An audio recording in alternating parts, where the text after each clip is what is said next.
We good. We back. It's late night. I always get this wrong at the beginning, just as well. This is live. It's late nights at Warner Park. And I'm Akeal St. Patrick Hewitt, one half of the Caribbean Cricket Podcast.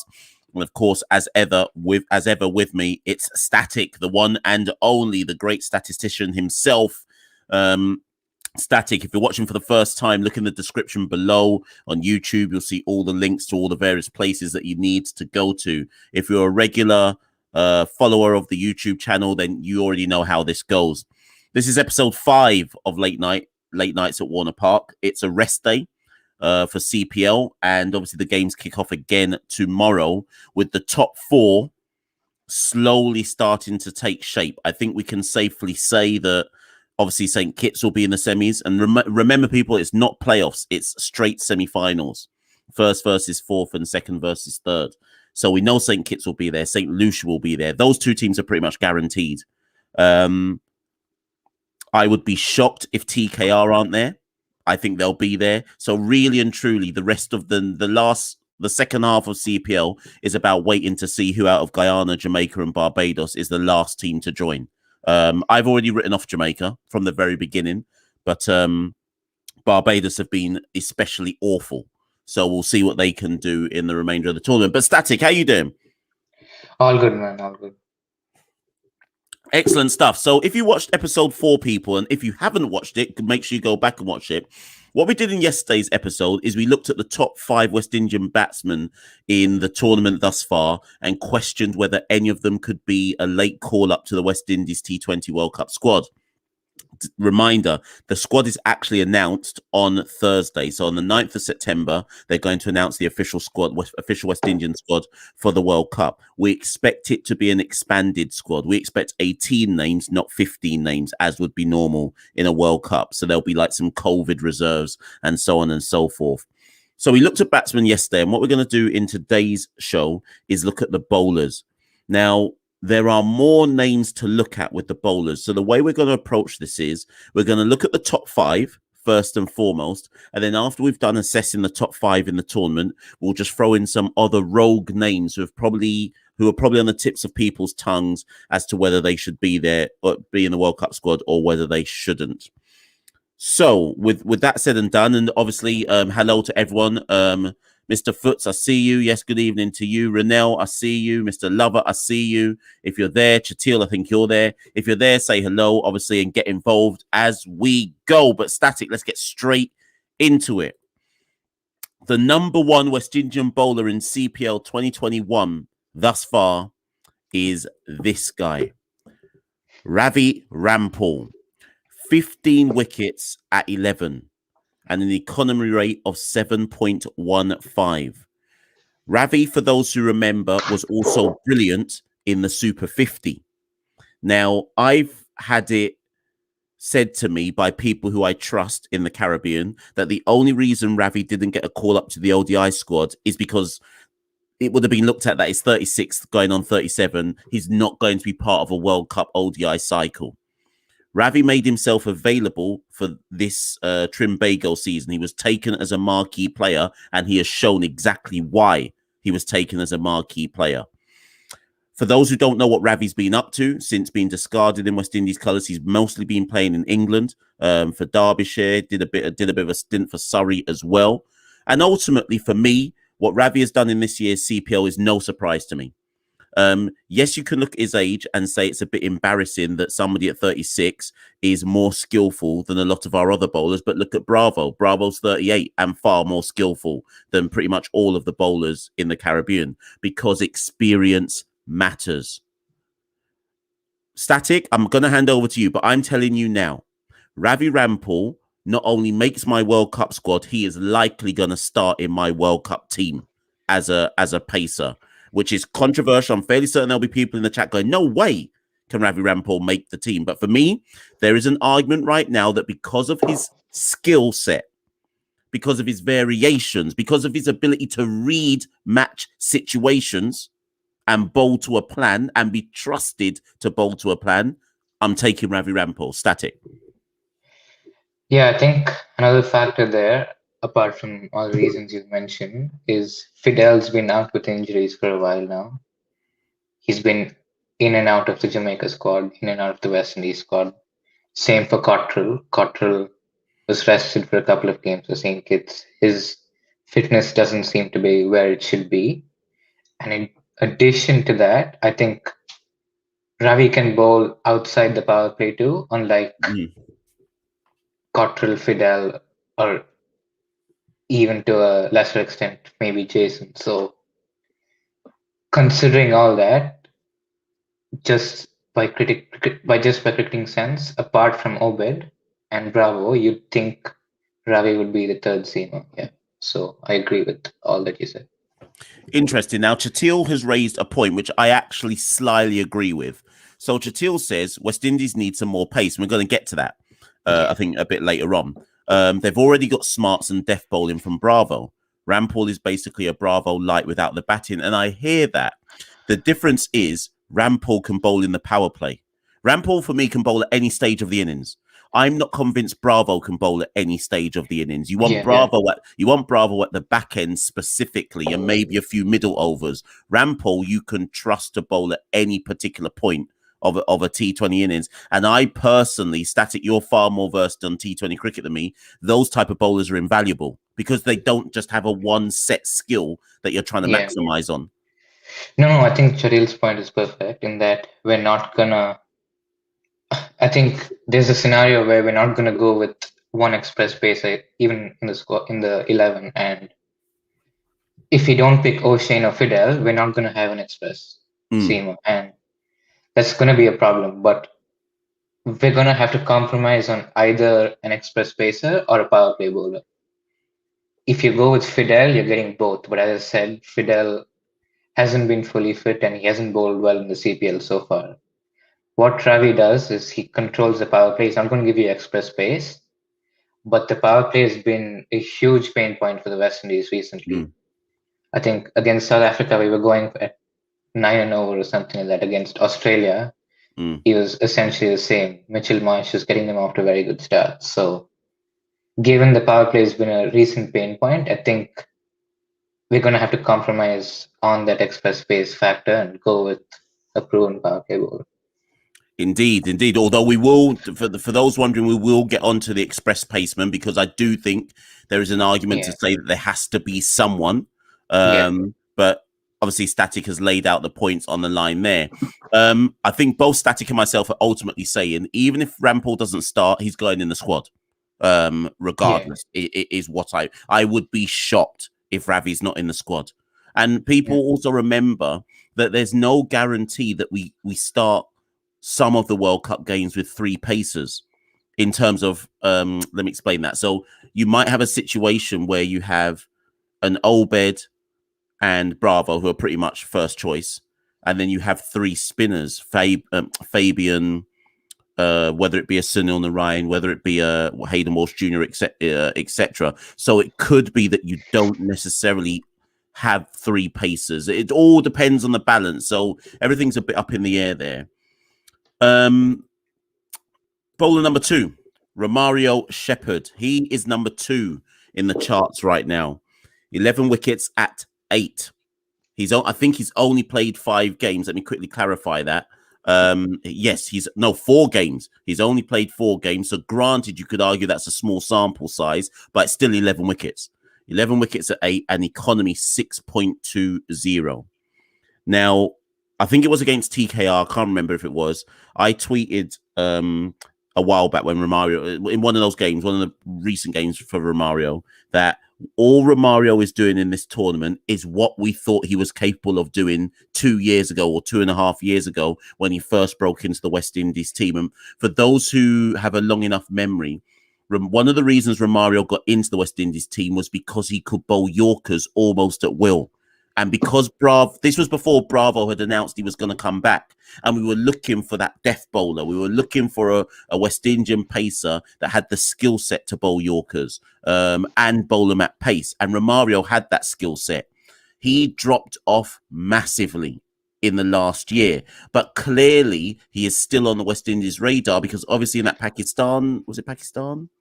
In one of the series in the summer, can't even remember if it was it was ODIs maybe, or whatever it was. In one of those series in the summer, he got a call up out of nowhere. Granted, the games were in Guyana. So I think for Romario, he's still in in the selectors thinking. Does that mean he gets into a World Cup squad? I'm not so certain, although he does have a second skill set of explosive lower order batting. Static, where do you stand on Romario? Yeah, it's going to be a bit of an edge case because, like I said, if Fidel's going to miss out or if someone misses out due to injury, I can see Romario being at least on the reserves, right? And another factor is Bravo's fitness of late. As I alluded to yesterday as well, it's a bit of a concern. So if Bravo has to miss a game here or there, I think Shepherd is a natural fit to replace him, right? Because as you said, he has Yorkers, but it's not just Yorkers. He has pace. He can bowl hard lengths, and like Bravo, he can also offer lower order batting. So yeah, that's where I stand on Shepherd. I would probably take him on the reserves to cover for that Bravo and maybe even a Dre Russ kind of role if one of them has to pull out due to injury. So, and I guess apart from that, I think, like you said, I agree with everything. He should have been at this level probably 2 years ago, but I don't think 2 years back he had those in between lengths. Because if you see in the power play, he's also now spinning the ball. He's getting early wickets too. Previously, it was just Yorker or you bang it in, but I think he's developing some skills in between as well. So yeah, I think we discussed this on day one as well after the Guyana TKR game. But yeah, I think his bowling is definitely improved. And I think if I remember rightly, Romario was another one of those players that you would put in that list of needs to start going to other T20 leagues to enhance these skills, these skill sets that you're talking about, because Romario's not going to be able to develop by just playing CPL once a year. He now needs more exposure around the world, and we hope that other franchises in other leagues are watching him in that regard. A point here from Contact, which I think is quite important, because Contact says it's hard to have all these good players. Only 11 can play and only 18 can go in general in the squad. So, yeah, I think based on what Static and I are saying so far, we take both Rampaul and Shepherd. Rampaul possibly is considered in the squad of 15. Shepherd might be going as something like a COVID reserve or something like that. And what we're saying is someone like a Fidel misses out. And remember, so if we're saying 18, that would mean, and even probably someone like a Kevin Sinclair misses out on all of that. So far we're saying with the top two names that we would take them. But then obviously Chatil is saying it's hard to see how Romario gets into the 18, let alone 15. Yeah, I see your point, Chatil, because backup wicketkeeper, Fletcher, backup batsman, which we were debating in yesterday's show, backup spin, backup pace. I mean... I have a squad in front of me, and Shepherd is the 18th guy in. I'm not going to read out the whole squad, but like I said, it's a bit of an edge case. I have him as the 18th guy, but I can see his argument as to why Shepherd could miss out just due to supply. Well, just due to numbers. I think what we'll do, people, is we'll probably do another show, don't know when, whether at the end of CPL or middle of it, where we look at, well, of course, the World Cup squad's announced on Thursday, so we'll know soon enough. But we'll do a show surrounding that. Number 3. Kesrick Williams. So I shouldn't even be laughing, you know. But I'm gonna deal with this one quick. 9 wickets, at 13, economy 7.68. Now, first things first, that's good. So and actually, do you know what? Kesrick, compared to last year's tournament, and I think he played in New Zealand. He went to New Zealand in 2020 off the back of CPL last year, and he was carted all over the place. For me, Kesrick Williams' days in West Indies colours are done. Irrespective of what he does in this CPL, his time is up. But he is a competent performer in this domestic league. Am I wrong, Static? Yeah, no, you're not wrong. This has happened countless times, right? I think the first time Kesrick got called up, he actually did well for the West Indies. Mm. And then there was a dip, and he's always in the top 5 in the CPL. Yep, He yep. gets picked for the West Indies, he gets carded all over, and gets dropped again. So I wouldn't make the same mistake of picking him. Yeah, I think, and actually, do you know, that's a good point from you, Chatil. There, I noticed he doesn't have this notebook celebration anymore, and maybe that's him. Maybe him even himself thinking, "I've gone off the boil here," and like let me take out the celeb celebrations. Actually, focus on becoming a better bowler. It's harsh because I'm not saying that Kesrick is a bad player. I just don't see him as an international level player. He is a good domestic scene player. Who deserves to make a living with his skill set, but I just don't see him in the Maroons. Certainly not in this World Cup cycle, and probably not in any World Cup cycle going forward, which might sound harsh, but for me, that's reality. And I don't really have any much else to say on Kesrick, unfortunately. Which takes us then to spin. 4th in the list so far. Remember, this tournament's only just over halfway through. Is Akeal Hosein. 8 wickets at 13, economy of 4.25. Now, some of you will say, wait a minute, Akeal, he's already in the squad and he was part of the summer squad. I think he was part of the summer squad, played a few games and didn't do well. Has then come to CPL and done very well. At the moment, I think when we talk about spinners, we have to consider who's in the squad at the moment. So the squad of 18 in the summer, the spinners were Walsh Jr., obviously Fabian. I shouldn't count Fabian as a spinner, but obviously you know what I mean. And Kevin Sinclair, and I think Akeal Hosein was around there as well. So that's 4 spinners. Fabian, out of those 4, Fabian is guaranteed a spot. So then the question becomes, does Akeal Hosein go in a squad? Now, the problem I've got with taking Akeal is he's also a left-arm spinner. So is he really... Fabian Allen plays every single game, pretty much. So I don't know if Akeal really gets in a squad unless you're saying we want another left-arm spinner because there might be matchups in the World Cup where we're going to want another left-arm spinner there. So of those 4 names, I guess what I'm saying to you, Static, is do we keep Akeal in a squad of 18? I think he gets in just because of the weight of numbers, right? He's been very good around the ODIs and he's probably been the best spinner in the CPL. So just on the weight of numbers, I think he gets in. But I struggle to see him make the starting 11 with Fabian in. So if he's not going to make the starting 11, you could argue that he shouldn't make the 15 either. So it's either it's either reserves or nothing. Yeah, and I mean, it's harsh because you look at the figures and he has been brilliant. But I'm with you. I don't see I just don't see it. I don't see him playing in an 11. I barely see him in a 15. And but that's not to say, people, that Akeal won't get his chance. Obviously, he's a steady fixture in the ODI squad, and he's still young and making his way through the game. And his CPL performances deserve for him to go in the squad. We just don't see him playing any games per se, unless Fabian got an injury, and then he might restructure how the team looks. Which then brings us to number 5 on the list, which of course is right. So number 5 on the list is actually Sunil. But before we get into Sunil, number 5 on the list is actually DJ Bravo. But he's obviously going to play, so we don't need to cover Bravo. We know what Bravo's going to play, so what's the point in talking about him?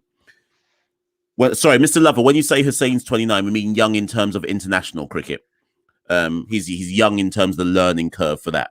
Now, Sunil Narine, 7 wickets at 16, economy 4.66. Now, Static, you know my stance. Sunil Narine not only gets into my squad, he not only gets into my 15. Sunil Narine, if he declares that he's ready and his action is ready, walks straight into the 11. If it means Hayden Walsh is dropped, it means Hayden Walsh is dropped. If it means Kevin Sinclair's kicked out the squad, it means Kevin Sinclair's kicked out the squad. If Sunil Narine declares himself ready, he has to play. Now, before people get on me about this, I'm looking at the economy. That's one reason why he has to play. It's not about wickets with Sunil. It's about economy for me. So 1, economy. Two, what we've seen in this CPL, Sunil's been bowling at loads of different stages of the innings. Pollard has used. I've been watching how Pollard's been using Sunil and thinking about how he might be using him for the West Indies. He has not kept Sunil for a particular stage of the innings only, and so much so that I even saw Sunil bowling some death overs in this tournament. Yeah. I was like, okay, so what? Pollard's saying that we might go with Sunil in the death if he's going to the World Cup.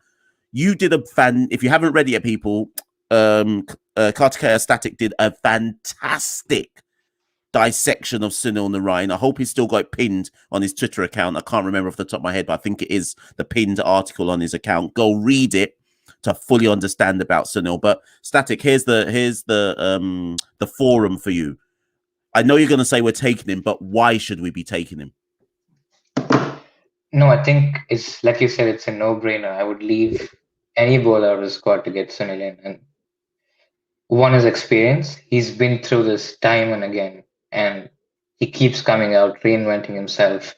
He's played against most of the batsmen who you're going to see in the World Cup, and he knows how to approach his innings and approach his bowling. And I think a good case study would be how he's bowled in this CPL itself. When I wrote the piece, it was right before the CPL, and I was making a point about whether this is the last iteration of his reinvention, right? And the moment he comes into the CPL, he starts bowling round the wicket to right-handers. And I'm like, where did that come out of, right? So he basically knows how to bowl in different stages of innings. If it's at the death, he knows he's going to go round the wicket, take it away from right-handers, and bowl defensively. He knows he can take wickets when the pitch is ragging.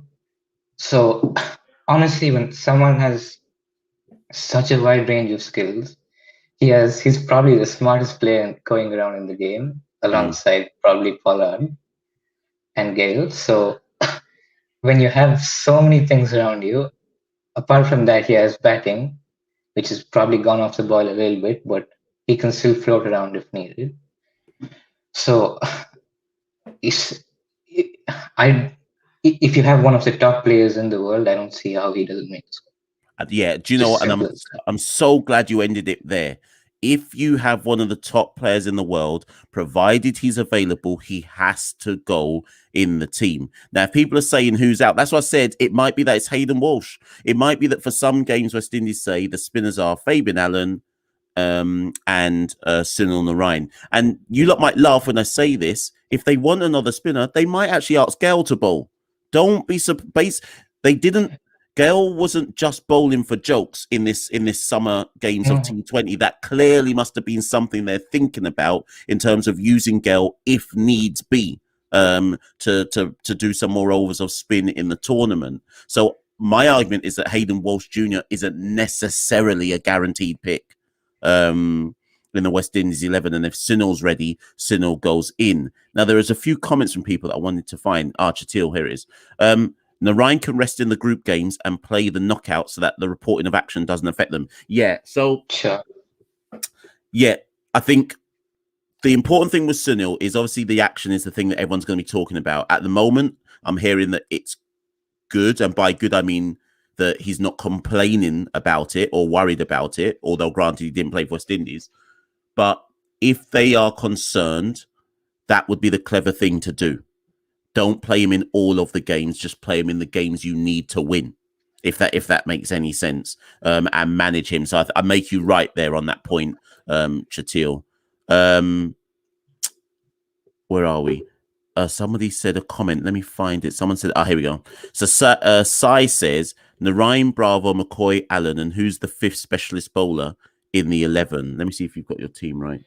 Narine, McCoy. Yeah. Are you missing someone, right? Bravo? No, you're missing a player there.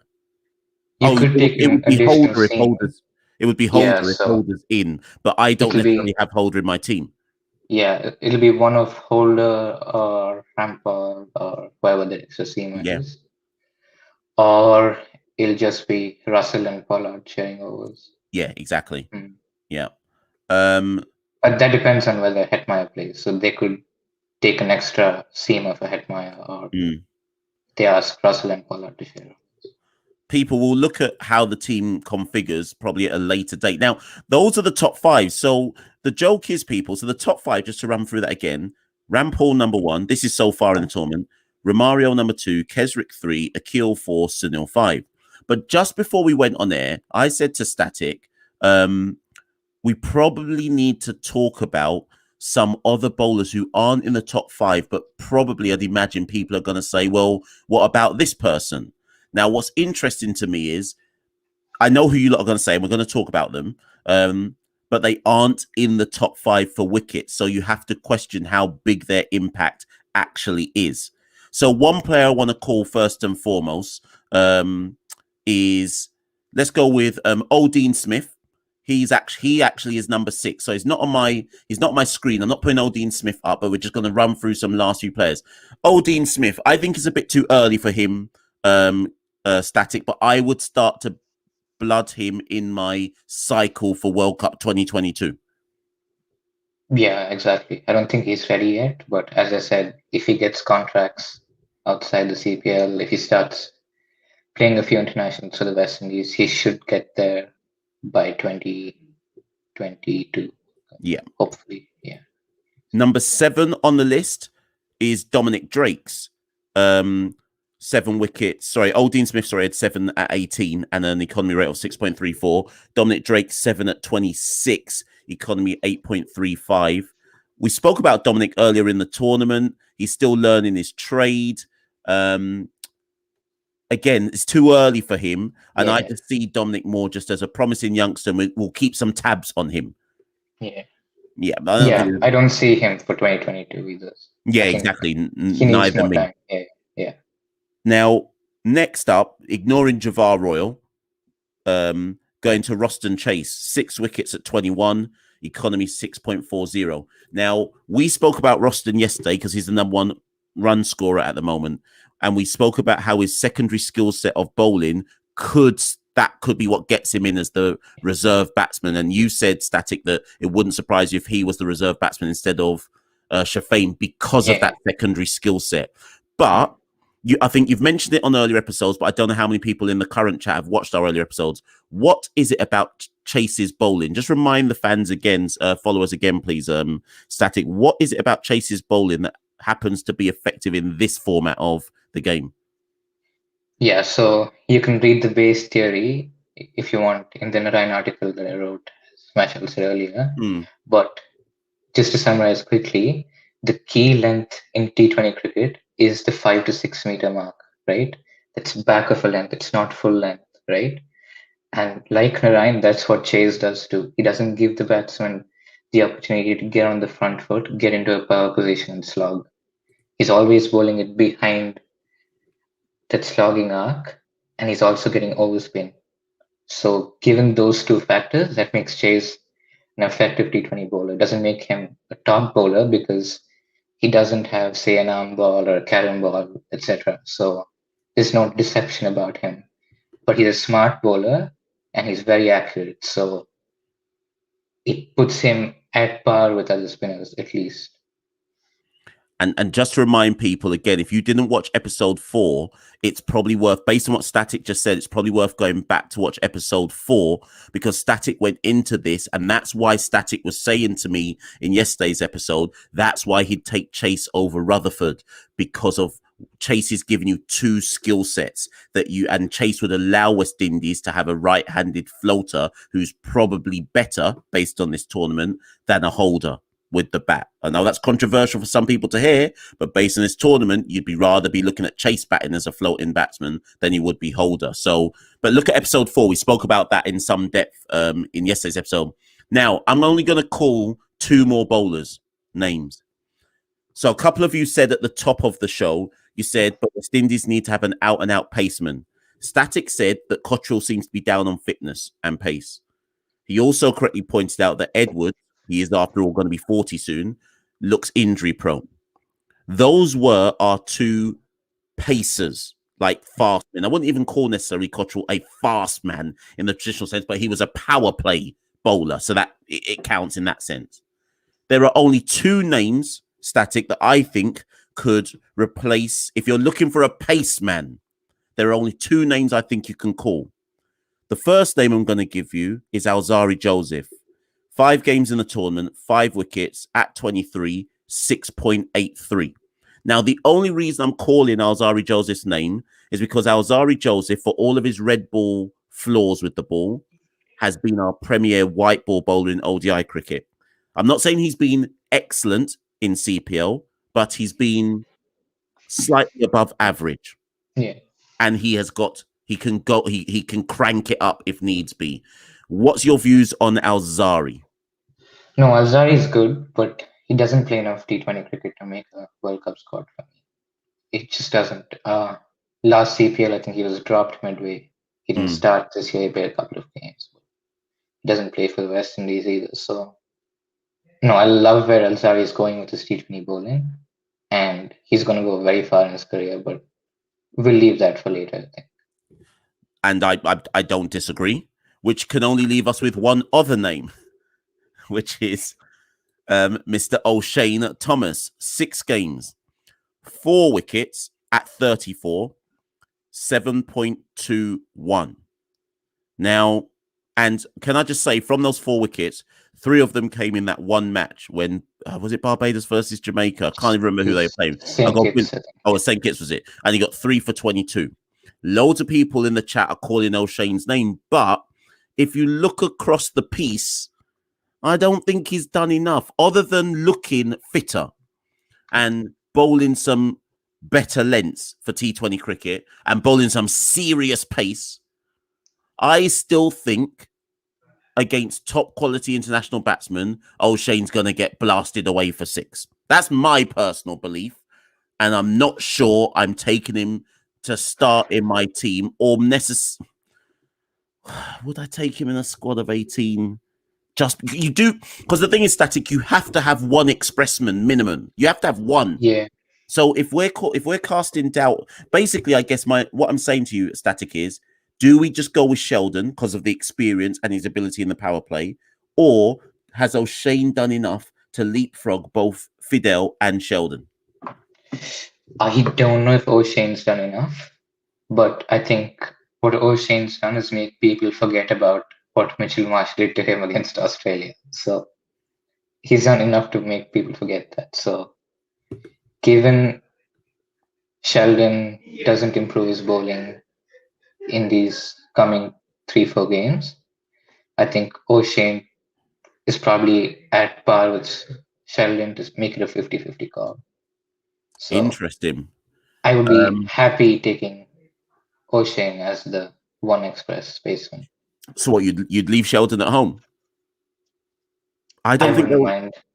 I don't think they'd do it, but if Sheldon's not going to start, then I'm flexible either way. If Rampaul and Jason are going to be the power play bowlers, then I'm happy leaving out Sheldon, if that's the case. That's interesting. People, you're in the comments there. Static said it, not me, you know. I think Sheldon's going just because of experience. Mm-hmm. But I totally see your point, you know. Totally see your point, but do you O'Shane's probably going to get blasted by England, South Africa, Australia. Those are the teams we're playing, I think. He's probably going to get blasted by them, but I think we have to keep one option open as the express spacer just for the balance sake. So do you know what, ladies and gents, those in the chat and those who watch this, who like to watch it after we've done the episode, I've only got one last talking point, Static, and we didn't even mention this, but we weren't going to talk about this, and we didn't discuss it before the episode, but I'm basing this particular comment on what I've seen in the comments in the chat, and thank you for the people who raised it. I can't scroll back up now to see who said it, but I'm going to raise it. Static. Let me find the stats first, actually, before I actually make my point. Here's a bowler in the tournament, Static. Listen to this. Where is it? Listen to this. Jason Holder, 6 games, 3 wickets at 62. 6 games, 3 wickets at 62. Economy rate 9.35. Static, I'm about to say it, you know. I think that Jason Holder may well have played his way certainly out of the starting 11. Yeah, probably. He's going in the World Cup squad because it's Jason Holder. Of course, he's going in the World Cup squad. Yeah. But what he needs that IPL. I'm not okay. Static, I'm going to throw some questions to you. I want you to address this for me. Yeah. What's gone wrong with Jason? That's question one. Number one. Question number two. What is Jason Holder's role in West Indies and T20? Question three. Do you think IPL can revitalize him, or do you think he won't even get a game for his IPL side? There, I'll give him to you. Yeah, so one, Jason's probably gone back to his old ways as a T20 bowler. Before that IPL contract he got, I don't think he was a T20 bowler, right? And then what he did was went to the IPL, he started bowling more Yorkers. He went to the Big Bash, he started bowling more Yorkers. And that's where his T20 game went up a notch. So what he did was he was initially a predominantly power play bowler, but then he expanded his skill set. Now, for some reason, that Yorker accuracy has gone down again, and he doesn't have the pace to cope with that going down. So he's gone back to his old ways, so to speak. Jason's role in the West Indies team is A, to control the power play, B, to bowl overs outside the power play if necessary, if other bowlers have a bad day, and 3 is to float around the batting order as a right-hander. So those were skill sets that we deemed necessary before that 10-match summer series, right? And that's why Jason started a couple of games at the beginning. Then he was rested, he went out, whatever. So I think somewhere down the line when he was rested against Australia, Australia, yeah. South Africa and Australia both, yeah. That's probably where he lost his form a little bit. And it's concerning because as a Sunrisers fan, I wouldn't start Jason in an 11 now. So, but then if he doesn't start, where does he pick up his form again? I'm not saying Sunrisers have to start him. That's not the point I'm making. But do you see what I mean? He's not picking it up. But there's a few people. Actually, I'll just bring up a few comments which I agree with. So Chatil said it. Chatil reckons he's burnt out. Yeah. Mr. Lover has talked about him being burnt out as well. Movado says captaincy is cooked. Jason, I warned people, don't let Jason captain Barbados this year, but they did it again. Yeah, and then this is a good point from Foots. If Holder's bowling wasn't going to show up, it's that he hasn't shown up with the bat either to compensate for it. He's been poor with the bat this tournament as well. So I'm willing to accept that Holder might just be a bit cooked in terms of mentally, maybe even a bit physically. So I guess Jason Holder's Jason Holder. He's going to the World Cup. That's not even the question. But when the World Cup comes, do we start with him because we bank on his experience to just come good in the same? Because if I can say that about Chris Gale and people rightly attack me sometimes, go, what do you mean Chris Gale should play? And I always go, well, experience. Technically, there's the same argument you make about Jason Holder then, or is his ability not that you don't put his ability in the same kind of bracket? Yeah, if I were to pick a squad before the CPL, before this workload problem, then I would probably pick Jason in the 11, but right now it's looking a little bleak, so probably the 15, but I wouldn't trust him to pick it up back in an 11 when in the World Cup, if you lose a couple of games, you're automatically out. So I would not start him, I think.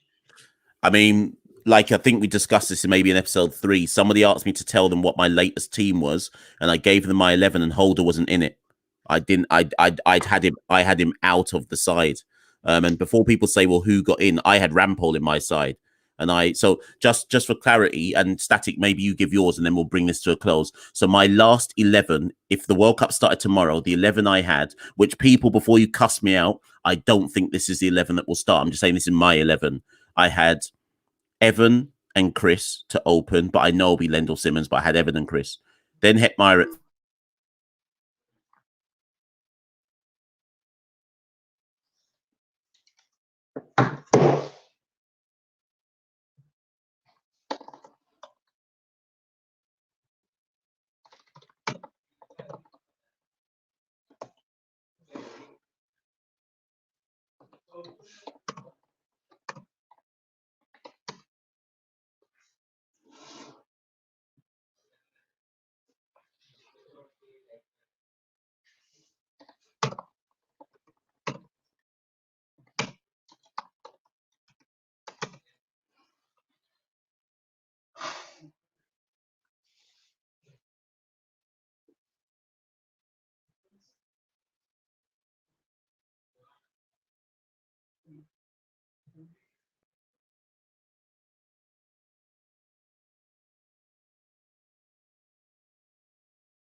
People.